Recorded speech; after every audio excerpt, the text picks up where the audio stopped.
convosco. Ele está no meio de nós. Proclamação do Evangelho de Jesus Cristo segundo Mateus. Glória a vós, Senhor.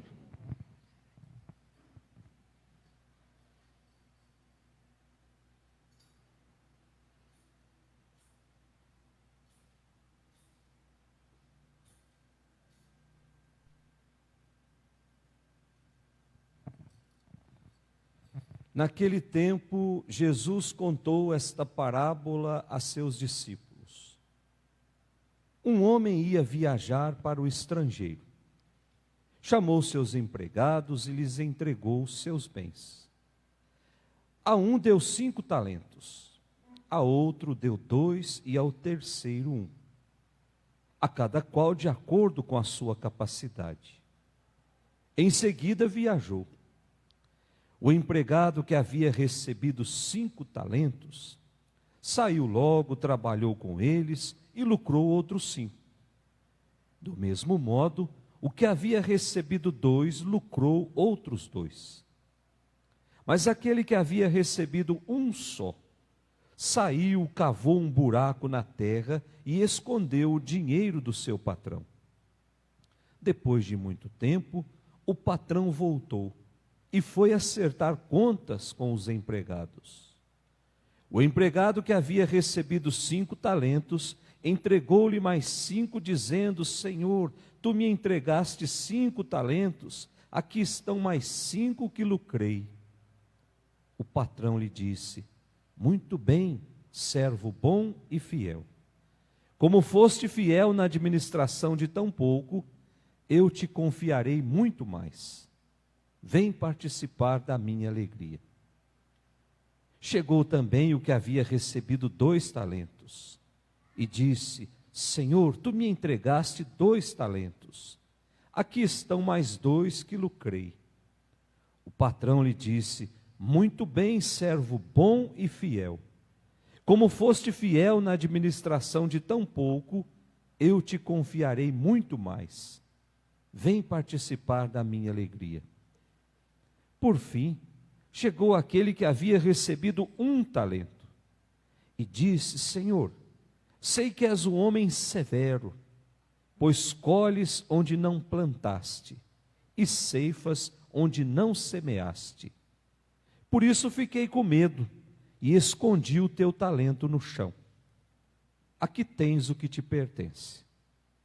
O patrão lhe respondeu: servo mau e preguiçoso. Tu sabias que eu colho onde não plantei e que ceifo onde não semeei? Então devias ter depositado o meu dinheiro no banco, para que ao voltar eu recebesse com juros o que me pertence. Em seguida o patrão ordenou: tirai dele o talento e dai-o àquele que tem 10. Porque a todo aquele que tem será dado mais, e terá em abundância. Mas aquele que não tem, até o que tem lhe será tirado. Quanto a este servo inútil, jogai-o lá fora na escuridão. Ali haverá choro e ranger de dentes. Palavra da salvação. Glória a vós, Senhor. Que as palavras do Santo Evangelho perdoem os nossos pecados. Amém. Podemos sentar.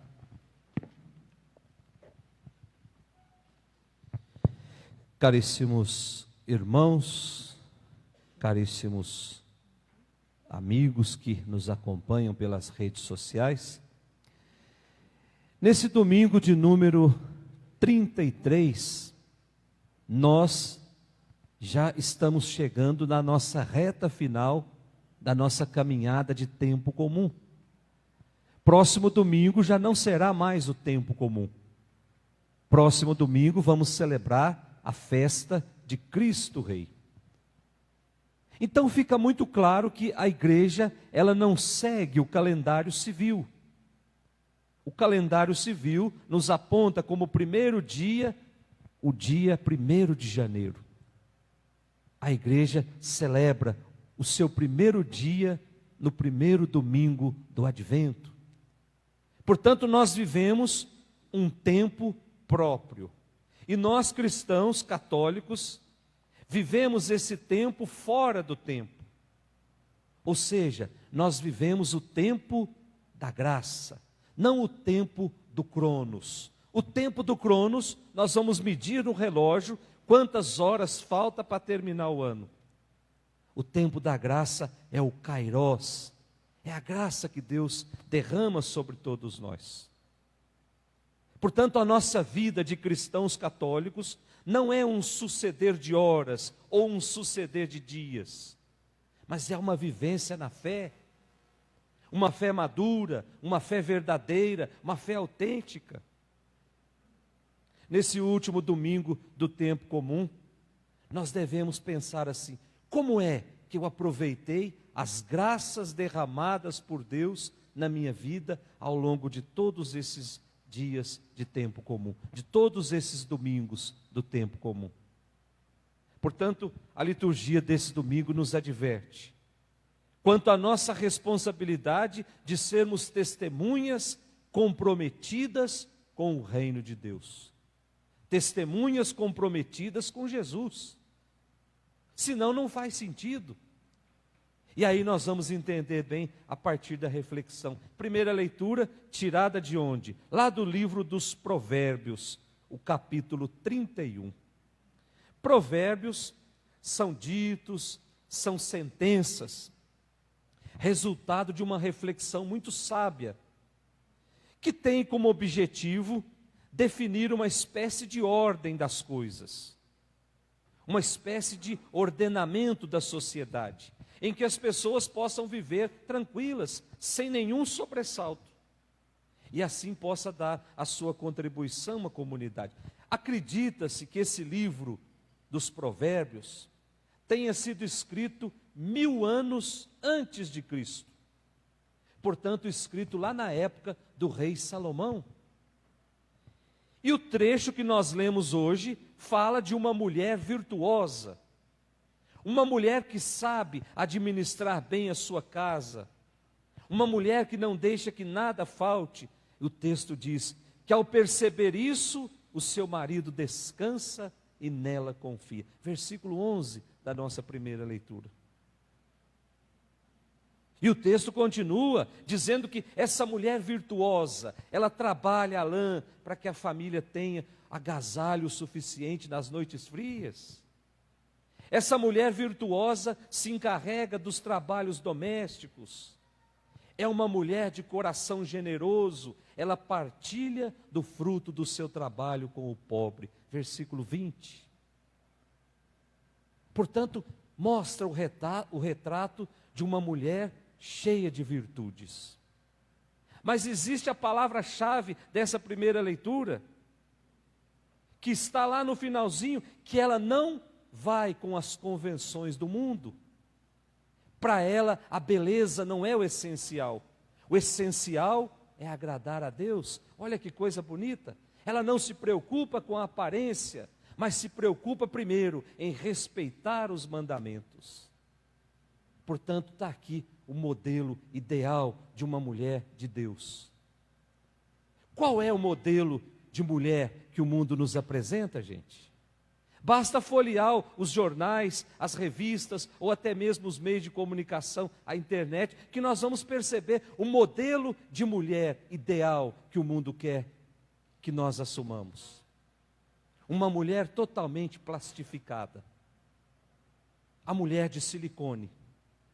Uma mulher que não quer engravidar, porque senão vai estragar o seu corpo. É esse o modelo de mulher que o mundo quer que nós engolamos. E aí a gente esquece, muitas vezes, de contemplar a beleza que é uma ruga no rosto de uma mulher. Sinal que ali tem uma história, sinal que ali foram noites em claro, dedicando a vida a outra pessoa. Quanto mais ruga a pessoa tem, mais ela trabalhou nesse reino de Deus. Mais ela não se deixou levar pelas coisas do mundo. O estereótipo do mundo tem que ser desse jeito. A mulher de Deus, ela se preocupa primeiro em ser virtuosa, em não ofender a Deus em seu comportamento. Portanto, o texto nos apresenta o retrato de uma mulher que é mãe de família, que ajuda o seu marido a dirigir a sua casa, que auxilia na administração dos bens, da propriedade. Depois da nossa segunda leitura, a carta de São Paulo aos Tessalonicenses, o capítulo 5, já tem mais de um mês que nós estamos lendo trechos da carta de São Paulo aos Tessalonicenses. E a grande questão nessa segunda leitura era com relação à vinda de Jesus, aquilo que no grego se chama parousia, ou seja, o termo usado para falar do retorno de Jesus no final dos tempos. Então, tanto São Paulo como as primeiras comunidades acreditavam que esse dia do Senhor iria acontecer num curto espaço de tempo. E de repente, o tempo foi passando e eles não estavam conseguindo mais acompanhar a evolução do tempo. Achavam que todos fossem participar do triunfo de Jesus. E aí então começou a surgir a questão: e esses que estão morrendo? Eles não vão participar do triunfo de Jesus? Nós que estamos vivos hoje, amanhã nós vamos morrer. Como é que vai ser a nossa participação nesse triunfo de Jesus? O que vai acontecer, ou o que aconteceu com os mortos? Então Paulo tranquiliza a comunidade e diz que não haverá nenhuma diferença entre aqueles que morreram antes da segunda vinda de Jesus e aqueles que ainda estão vivos. São Paulo deixa muito claro que todos vão se encontrar com Jesus e participar do seu triunfo. E aí ele continua o texto de hoje dizendo que cristão deve estar sempre preparado, porque não existe uma data exata. Até porque, se existisse, a gente vivia no pecado até as vésperas do encontro com Jesus. São Paulo está dizendo, não existe a data certa.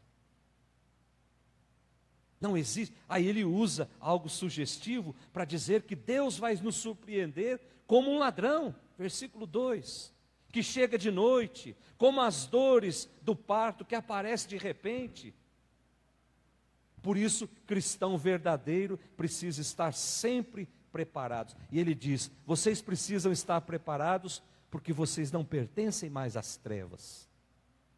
No dia do nosso batizado, nós fomos eleitos filhos da luz.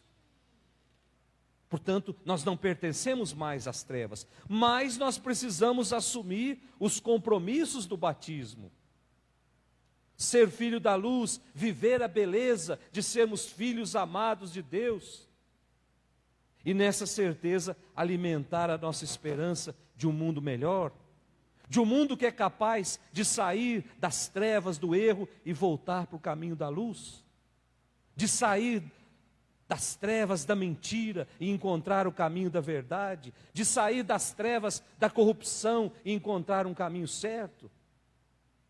Nós não somos mais filhos das trevas. Pelo batismo, nós nos tornamos filhos da luz. Depois do nosso evangelho de hoje, meus irmãos, o capítulo 25 do evangelho de São Mateus, esse evangelho nos define como nós devemos preparar e esperar essa vinda de Jesus. A história contada hoje se passa mais ou menos lá pelo ano 80 depois de Cristo, em que os cristãos já estavam cansados de esperar essa segunda vinda de Jesus. Passado 80 anos e esse Jesus não volta, não acontecia nada. E aí começaram a perder o entusiasmo, começaram a cair na rotina, começou a esfriar a fé. Foram caindo na mediocridade, no comodismo. E para complicar ainda mais a situação, o primeiro século da igreja foi o século da grande perseguição, onde não se podia professar a fé porque era morto. Diocleciano, o grande perseguidor da igreja. Então começou a esfriar essa fé. E aí nós temos esse texto que foi proposto no evangelho de hoje, que conta a história do homem do patrão que distribui os talentos. Talento, na tradução lá do Antigo Testamento e até mesmo do Novo, um talento correspondia mais ou menos a 36 quilos de prata. E 36 quilos de prata dava para pagar 3.000 dias de trabalho, ou seja, mais ou menos 10 anos de trabalho. O que o patrão fez foi pegar o mais novo, pegar um de meia idade e o mais idoso e distribuir, como se estivesse pagando o resto da vida deles para trabalhar ali. Era mais ou menos essa a lógica. E ele distribui 5 para um, 2 para o outro e para o terceiro 1 talento. E quando ele volta, foram prestar contas. Os 2 primeiros foram elogiados pelo patrão e o terceiro foi criticado e condenado. Meus irmãos, nós somos esses servos. Deus é esse grande patrão que não aceita acomodação, que não aceita cristão preguiçoso. E nós recebemos dons, nós recebemos talentos. E esses dons, esses talentos que nós recebemos, eles devem render. Caso contrário, o reino de Deus deixa de ser uma realidade. Nesse reino de Deus, ou nós estamos comprometidos, ou nós não estamos comprometidos. Não existe meio termo para Deus. Ou a gente é quente, ou a gente é frio. Morno não dá. E aí serve a pergunta para cada um de nós: o que é que eu ando fazendo com os dons que Deus me deu?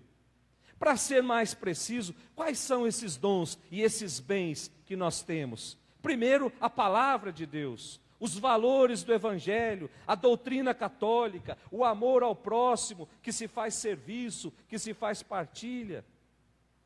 Tudo isso precisa dar frutos. Senão nós vamos esperar o Senhor com as mãos vazias. E não tenham dúvidas, seremos chamados de preguiçosos. O que nós vamos fazer, ou o que nós estamos fazendo da nossa vida, nesse curto espaço de tempo que Deus permitiu que ficássemos aqui?